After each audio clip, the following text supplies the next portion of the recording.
Ôi nhờ. Nhìn ăn đến mồm rồi còn làm rơi nữa. Ngồi chín nào. Trông non nữa, lúc nào trông non nữa.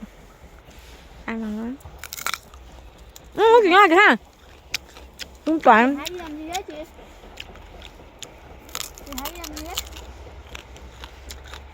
Đấy thì có này ha. Ừ?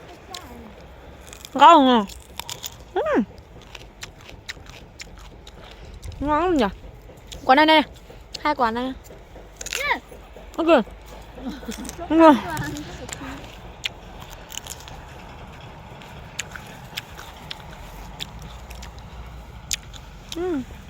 Cá. Ngon nhỉ?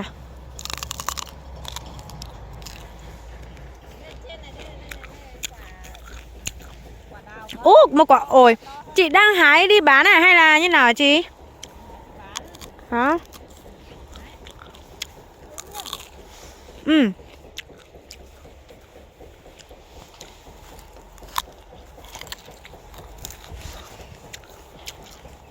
Có hai quả ổi này, chị có cho ăn không chị?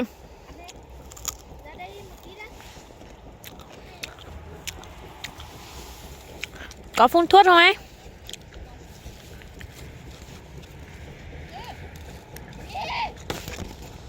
Hả? Đâu? Chói thảo à?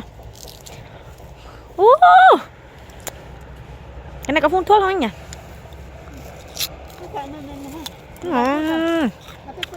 Nâng ra. Cái này 2 phút à? Nó quả này nhớm.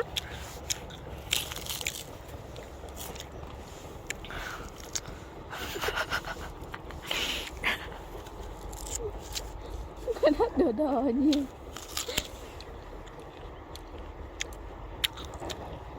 Chà. Chà cái cho chị giúp bẩn nó cả. Thôi thế nó mót cái bóc mì dài lắm. Không biết. Các em à? Các em.